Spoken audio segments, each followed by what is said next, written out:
Assalamualaikum warahmatullahi wabarakatuh. Bismillahirrahmanirrahim. Alhamdulillahirabbil alamin. Wassalatu wassalamu ala asyrofil anbiya'i wal mursalin wa ala alihi wa sahbihi ajmain. Sahabat percikan iman, gimana kabarnya? Alhamdulillah, beberapa saat lagi kita akan memasuki berbuka puasa, ya. Kita manfaatkan waktu ngabuburit, ya, nunggu buka puasa. Hari ini kita akan membahas masalah mendengarkan. Seperti sederhana ya teman-teman sekalian.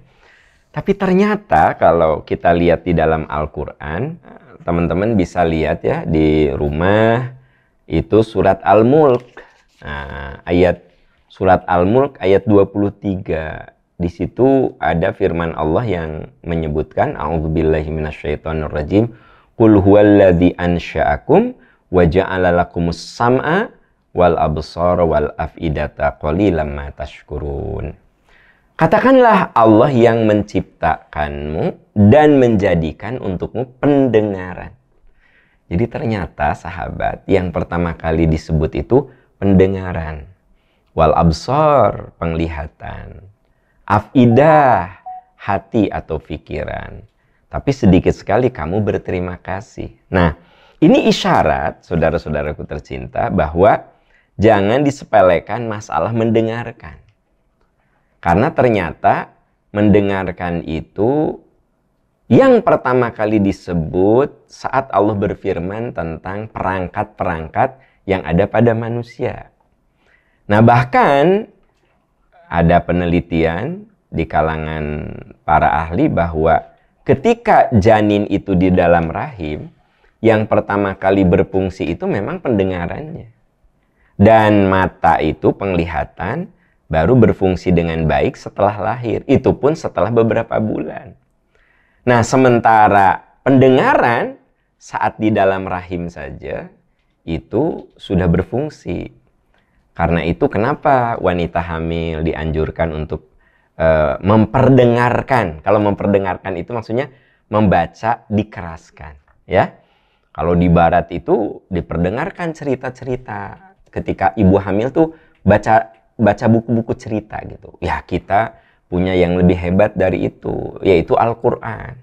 Kita baca Al-Qur'an yang agak keras, ya, diperdengarkan. Karena janin yang ada di dalam rahim itu dia sesungguhnya sudah bisa mendengar. Nah, ini isyarat sahabat percikan iman bahwa mendengar itu salah satu fungsi indrawi yang sangat penting gitu.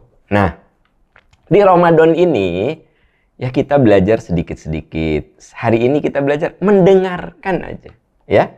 Nah, ternyata kalau bicara tentang mendengarkan, ada tipe-tipe orang yang mendengarkan. Nah, kira-kira sahabat termasuk tipe yang mana ya? Nah, coba kita lihat.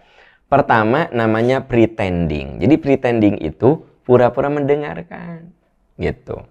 Fisiknya hadir. Jadi ketika istri ngomong, suami gini aja kan gitu. Tapi sebenarnya pikirannya tidak mengikuti apa yang diceritakan istrinya, gitu. Makanya pas besok pagi kata istrinya, jadi ayah gimana yang mama kemarin ceritakan? Suaminya bilang, emang mama ngomong apa? Gitu. Ya Allah si ayah. Kan gitu seringkali ya mengalami kejadian. Istri merasa sudah menceritakan dan istri menganggap suami mendengarkan. Tapi sebenarnya itu pretending. Suami itu sebenarnya tidak mendengarkan. Cuma pura-pura mendengarkan untuk supaya ya emosi istri tidak meluap-luap. Jadi pura-pura mendengarkan. Atau boleh jadi ibu-ibu, kita ngomong sama anak. Anak seperti mendengarkan, tapi sebenarnya tidak mendengarkan. Nah, itu namanya pretending, ya. Jadi kita harus sadar diri kalau kita bicara, ada orang yang mendengarkan itu belum tentu benar-benar fokus. Boleh jadi ada yang pikirannya tidak hadir di situ. Kalau kita jadi guru, jadi dosen, ya, ada mahasiswa yang seperti mendengarkan, tapi sebenarnya dia tidak mendengarkan. Seperti memperhatikan, sebenarnya dia tidak memperhatikan. Berarti, saudara-saudaraku, kita kudu berjuang di Ramadan ini. Jangan jadi tipe seperti itu. Jangan. Nah, kenapa? Kalau mendengarkan ya yang benar dengerin. Jangan pretending, jangan pura-pura mendengarkan gitu. Nah, ada juga tipe dalam mendengarkan itu namanya selective listening. Jadi orang yang mendengarkan topik-topik yang disukainya saja gitu ya. Ketika dia nonton TV berita, aku nggak suka berita tentang ini, pindahin channel yang lain gitu. Ketika dengar tausiah ya, aku nggak suka tema seperti ini, pindah ke yang lain. Nah, selective listening. Nah, saudara-saudaraku tercinta, tidak ada masalah kita menjadi orang yang selective listening, tetapi selektif dalam hal-hal yang maslahat. Sebab tiap hari itu kita dengar berita, nonton berita, begitu banyak berita-berita yang kita dengar, ya tentu kita selektif. Kita seleksi mana kira-kira yang manfaat untuk diri kita. Untuk apa gitu ya? 30 menit kita dengerin gosip gitu ya. Kita selektif lah.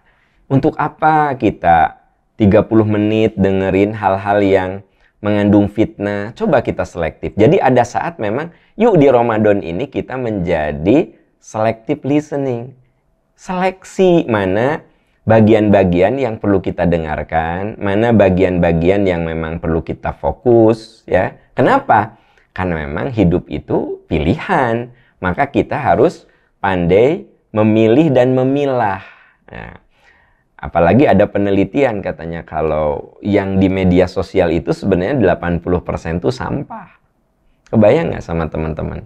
Berarti betapa kita harus selektif menentukan mana yang perlu kita dengarkan. Nah, sore-sore bagus teman-teman, seleksinya adalah dengerin kajian percikan iman ya, menjelang berbuka. Iya, ngapain Anda nonton atau mendengarkan hal-hal yang nggak guna? Paling tidak kan, ya kita hari ini bicara tentang hal yang manfaat ya. Dan insya Allah ya, setiap menjelang buka kita isi dengan kajian-kajian. Makanya kita harus berusaha untuk menjadi selective listening. Nah, kalau kita sebagai pendengar ya gitu.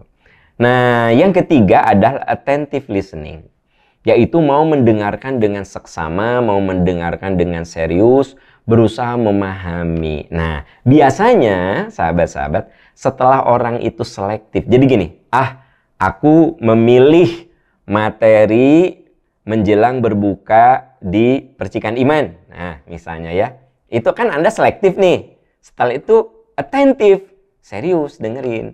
Ya, tentu saja ibu-ibu sambil nyiapin berbuka. Mungkin juga bapak-bapak ada yang on the way pulang sambil nyetir ya. Nah, Anda attentive listening. Anda dengerin secara serius, secara seksama, fahami, resapi kan gitu.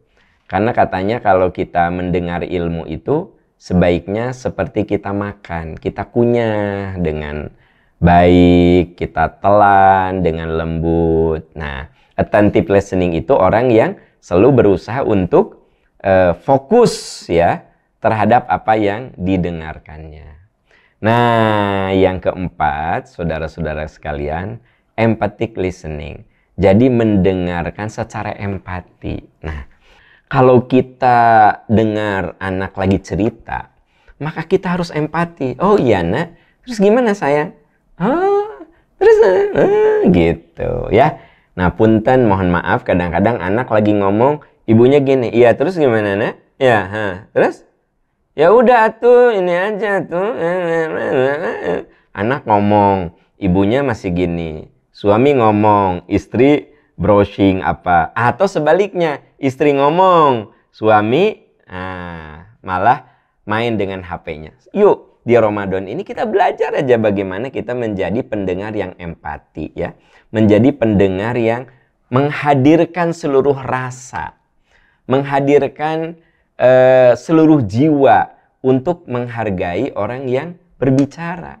Apalagi kalau yang bicara itu orang-orang yang ada di lingkaran terdekat kita. Tidak sedikit istri yang merasa kalau ngomong itu percuma karena kalau ngomong itu suaminya malah lihat-lihat HP ya. Ada suami yang merasa kayak nggak dihargai ya, aku ngomong istri sambil nonton drama Korea ya, sambil nonton drakor, suami ngomong, istri cuma ya gitu kan. Coba belajar empati. Yuk, ini Ramadan nih teman-teman. Ramadan itu kan tempat belajar memperbaiki diri. Kita cuma 1 poin loh hari ini kita bahas, mendengarkan ya. Cuma itu saja. Yuk, mulai hari ini kita menjadi pendengar yang empati, terutama ketika kita bicara secara face to face, bicara dengan orang tua apalagi. Oh iya mak, terus jadi gimana mak? Iya mak, oh iya, nih gitu. Hadapkan wajah kita, itu kan amal soleh. Kita ngomong ke orang tua itu, hadapkan wajah kita, perasaan kita. Termasuk amal soleh bapak-bapak, ketika istri ngomong, kita excited. Oh iya mah. Terus gimana mah? Ya. Jadi kelihatan gitu empatinya. Atau sebaliknya, ketika suami ngomong, ya istri itu memperhatikan ya gitu. Apalagi kalau anak-anak lagi cerita curhat, ya kita kudu empati mendengarkan. Jadi jangan salahkan kalau udah gede, anak itu nggak pernah ngomong sama kita. Kenapa? Habis ketika waktu anak-anak, ketika masih kecil-kecil, kalau dia ngomong kita tidak empati. Mama tadi di sekolah ada orang gila loh, dia makan roti dari tempat sampah. Ibunya gini, ya udah atuh nak lah, mama juga tahu orang gila mah. Udah kamu makan cepet sini. Kebayang nggak sama ibu? Ibu nggak empati, nggak mau dengerin omongan anak. Nanti begitu remaja, anak udah malas ngomong. Jadi kalau anak-anak kita sekarang malas ngomong sama kita, jangan langsung dimarahin, evaluasi. Jangan-jangan kita tidak empati, tidak mau mendengarkan dengan sepenuh hati ketika anak-anak kita masih kecil. Nah, saudara-saudaraku tercinta, jamaah percikan iman yang sedang menunggu keberkahan, yaitu menunggu berbuka puasa. Jadi saya ingatkan, ada 4 tipe mendengarkan. Ada yang mendengarkan itu bersifat pretending, pura-pura saja. Ada yang selective listening, dia berusaha menyeleksi apa yang harus dia dengar. Attentive listening, fokus ya, kritis. Nah, dan dari semua itu untuk lingkaran terdekat kita, empathic listening. Kita empati sekalipun yang diceritakan istri itu kita tahu, tapi seolah itu baru gitu ya. Jangan gini, ya udahlah mah, ayah udah ngerti. Udah tuh jangan banyak ngomong, ayah teh ngerti. Nah jangan, empati. Seolah-olah itu baru gitu.